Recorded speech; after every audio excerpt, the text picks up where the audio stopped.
siaran persnya. Ya. Assalamualaikum warahmatullahi wabarakatuh.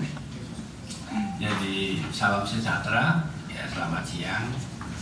Sama dengan Pak Karo juga ini masih suasana lebaran. Mohon maaf lahir batin ya. Saya akan membacakan siaran pers Mahkamah Agung. Bismillahirrahmanirrahim. Sikap Mahkamah Agung terhadap dugaan suap atau gratifikasi tindak pidana korupsi pada Pengadilan Negeri Jakarta Pusat. Jakarta, Humas MA, 14 April 2025, menyikapi rilis pers penyidik tindak pidana khusus Kejaksaan Agung RI pada hari Sabtu tanggal 12 April dan Minggu 13 April 2025 terkait dugaan tindak pidana suap atau gratifikasi dalam penanganan perkara CPO di Pengadilan Tipikor pada Pengadilan Negeri Jakarta Pusat. Mahkamah Agung menyampaikan hal-hal sebagai berikut. 1. Mahkamah Agung menghormati proses hukum yang dilakukan oleh Kejaksaan Agung terhadap Ketua Pengadilan Negeri Jakarta Selatan dan Majelis Tipikor, Majelis Hakim Tipikor pada Pengadilan Negeri Jakarta Pusat. Sepanjang itu tertangkap tangan karena hakim dapat dilakukan tindakan penangkapan dan penahanan atas perintah Jaksa Agung dengan persetujuan Ketua Mahkamah Agung. Pasal 26 Undang-Undang Nomor 2 Tahun 1986. Kita semua wajib menghormati asas praduga tidak bersalah selama proses hukum berlangsung. Hakim dan panitera yang telah ditetapkan sebagai tersangka dan dilakukan penahanan akan diberhentikan sementara. Jika telah ada putusan yang berkekuatan hukum tetap, akan diberhentikan tetap. Perkara CPO di Pengadilan Tipikor pada Pengadilan Negeri Jakarta Pusat adalah terkait dengan 3 perkara yang masing-masing terregister pada tanggal 22 Maret 2024 dalam perkara nomor 39441 Pitsus TPK-2024 PN Jakarta Pusat dengan terdakwa korporasi yang tergabung dalam Permata Hijau Group, Wilmar Group, dan Musim Mas Group. Perkara tersebut ditangani oleh majelis yang sama dan telah diputus pada tanggal 19 Maret 2025 dan pada tanggal 27 Maret 2025 penuntut umum telah mengajukan kasasi.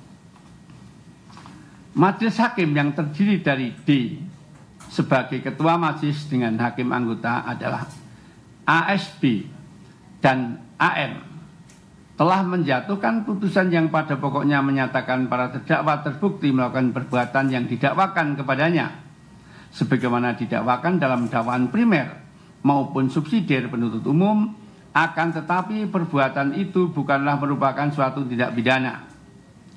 Untuk itu para terdakwa dilepas dari segala tuntutan hukum. 6. Putusan Pengadilan Tipikor pada Pengadilan Negeri Jakarta Pusat tersebut belum berkekuatan hukum tetap karena penuntut umum telah mengajukan upaya hukum kasasi pada tanggal 27 Maret 2025. Setelah berkas kasasi lengkap, Pengadilan Tipikor pada Pengadilan Negeri Jakarta Pusat akan segera mengirimkan berkas kasasi ke Mahkamah Agung secara elektronik. Mahkamah Agung sangat prihatin atas peristiwa yang terus mendera dunia peradilan di saat Mahkamah Agung sedang berbenah dan melakukan perubahan dalam mengelola dan menjalankan peradilan untuk mewujudkan peradilan yang bersih dan profesional. Pagi tadi, pimpinan Mahkamah Agung RI menyelenggarakan rapat pimpinan atau RAPIM dengan agenda pembahasan revisi SK KMA RI nomor 48 KMA SK 2 2017 tentang pola promosi dan mutasi hakim pada 4 lingkungan peradilan. Badan Pengawasan Mahkamah Agung telah membentuk satuan khusus, tugas khusus, Satgasus untuk melakukan evaluasi secara menyeluruh terhadap kedisiplinan, kinerja, dan kepatuhan hakim dan aparatur terhadap kode etik dan pedoman perilaku pada 4 lingkungan peradilan di wilayah hukum DKI Jakarta. 10. Mahkamah Agung segera menerapkan aplikasi penunjukan majelis hakim secara robotik smart majelis pada pengadilan tingkat pertama dan tingkat banding sebagaimana telah ditetapkan di Mahkamah Agung untuk meminimalisir terjadinya potensi judicial corruption. Jakarta, 14 April 2025, juru bicara Mahkamah Agung Yanto, Kepala Biro Hukum dan Humas Mahkamah Agung Dr. Subandi SHMA. Ya, ini tadi rapim, hasil rapim yang saya bacakan ya. Demikian ya. Silakan. Baik. Kita sudah mendengar apa siaran pers dari Mahkamah Agung. Ada 10 poin disampaikan tadi oleh Yang Mulia Profesor Yanto, dan ini merupakan hasil dari rapat pimpinan apa yang disampaikan oleh juru bicara tadi. Barangkali ada pendalaman pertanyaan, kami beri kesempatan kepada rekan-rekan media untuk disampaikan. Satu, baju merah di belakang, nanti sebutkan nama, asal media. Kemudian kedua mbaknya ya, baju hijau. Oke, yang ketiga cukup 2 penanya. Oke, silakan. Ada mic-nya? Oke, silakan. Ya, selamat siang. Nama saya Iman dari TV One. Mungkin ada beberapa pertanyaan, saya langsung tanyakan saja ya Pak. Ya. Yang pertama, apakah nantinya MA akan menggandeng Komisi Yudisial untuk proses etik para hakim? Kemudian juga apakah mengenai putusan yang telah dilakukan oleh hakim-hakim tersebut, apakah nanti akan ditinjau kembali, meninjau ulang putusan lepas yang diduga ini juga dipengaruhi suap dalam kasus ini? Dan kemudian juga yang terakhir, apa pesan MA untuk publik mengenai integritas lembaga peradilan pasca kasus ini? Mungkin itu saja Pak, terima kasih. Mau langsung dijawab atau satu Jawab. tampung lagi? Oke. Pesan publik. Oke, ada 3 pertanyaan dari Yang Mas Iman, TV One. Yang pertama, apakah MA akan menggandeng Komisi Yudisial untuk menindaklanjuti kode etik berkaitan dengan para hakim dan aparatur peradilan? Ya, oleh karena itu sudah proses hukum, ya tentunya kita tinggal putusan saja, 3 tahun tunggal. Kalau itu terbukti, ya berarti sudah melanggar etik dan dengan sendirinya melanggar hukum, ya. Karena ini kan sudah proses hukum, sudah disidik. Ya kita tunggu proses persidangan. Kalau itu terbukti, ya sudah. Dengan terbuktinya proses hukum, ya kode etik sudah dilanggar. Yang kedua, Mas. Kemudian, apakah putusan akan ditinjau ulang karena diduga ada suap gitu ya? Ya, jaksa penuntut umum mengajukan kasasi ke Mahkamah Agung, ya tentunya akan diadili di tingkat kasasi oleh Majelis Hakim Kasasi nantinya, ya. Yang ketiga, bagaimana pesan Mahkamah Agung untuk publik berkaitan dengan integritas Mahkamah Agung, hakim dan aparaturnya? Berkali-kali pimpinan Mahkamah Agung, ya intinya Yang Mulia Pak Sunarto berkali-kali intinya selalu mengingatkan untuk tidak transaksional dan memberi contoh untuk hidup sederhana, yaitu beliau juga kalau ke daerah nggak mau lagi disediain VIP room, kemudian kalau kunjungan dekat selalu dia rombongan pakai AS, ya untuk mengurangi juga pengawalan dan sebagainya. Ya itu, jadi kalau Mahkamah Agung nggak intinya ya pengawasan juga pengawasan Komisi Yudisial, pengawasan Bawas, PT, PN melekat, Siwas itu Mas ya. Itu.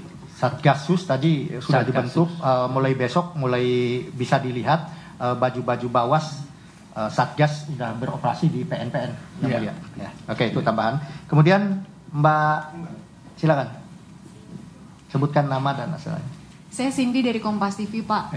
Pak, kalau dari peneliti bilang kasus korupsi di lingkungan hakim masih terjadi karena dari kasus-kasus sebelumnya tidak ada efek jerah. Kalau dari MA, apa yang akan dilakukan ke depannya agar kasus ini tidak terulang lagi, Pak? Sekaligus juga tadi untuk memastikan kepercayaan publik kepada hakim juga tidak turun. Itu aja yang mulia bisa. Ya. Yang dilakukan ke depan ya sebetulnya kalau dari tadi ditanyakan dari segi pengawasan, kita punya 5 pengawasan kan, mulai di KJ, Bawas, purpose ke depan KPT, kemudian pengawasan melekat oleh ketuanya, kemudian siwas itu masyarakat juga ya. Artinya kalau dari semuanya begitu tepatnya ya. Cuman berkali-kali juga setiap pembinaan selalu ketua menekankan untuk tidak transaksional ya, atau untuk hidup sederhana, itu berkali-kali disampaikan Pak seperti itu. Nah, kedepannya tadi juga penunjukan majelis dilakukan secara robotik. Ya, smart majelis. Smart majelis ya. Ini kalau di MA udah mulai ya, udah dimulai smart, jadi udah mesin yang menentukan. Tapi ini ternyata tadi dari Rapim udah akan diberlakukan seluruh Indonesia ya, melalui robotik ya. Smart majelis. Ya. Oke, tambahan dari saya bahwa tadi sudah disampaikan oleh Yang Mulia Juru Bicara, poin ada 10 poin. Di situ memang kita berusaha menekankan integritas dan kepercayaan publik untuk mengembalikan kepercayaan publik. Di antaranya adalah mengenai pola promosi dan mutasi kita akan perbaiki. Bahkan akan ada evaluasi secara menyeluruh ke hakim dan aparatur pengadilan di tingkat di wilayah PT DKI dan pengadilan agama juga ya. Jadi ini poin-poin tadi sudah sampaikan, hanya menekankan saja. Ada lagi pertanyaan? Masih kita buka Yang Mulia? Ya, satu lagi karena ada rapat ini saya. Ada rapat. Oke. Mas itu pegang handphone ya, pegang mic. Oke, silakan. Saya Ridwan Pak dari Jawa Pos Pak. Siapa?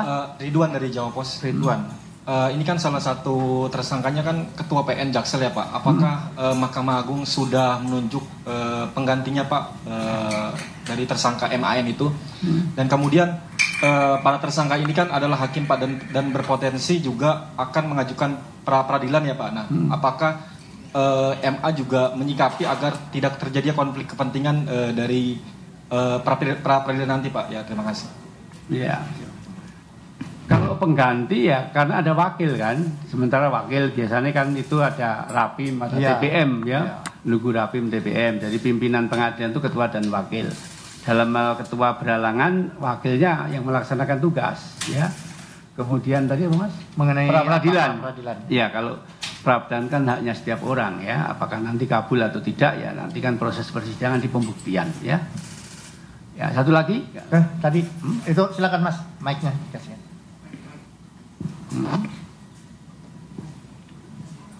Petugas tolong diberikan mic-nya.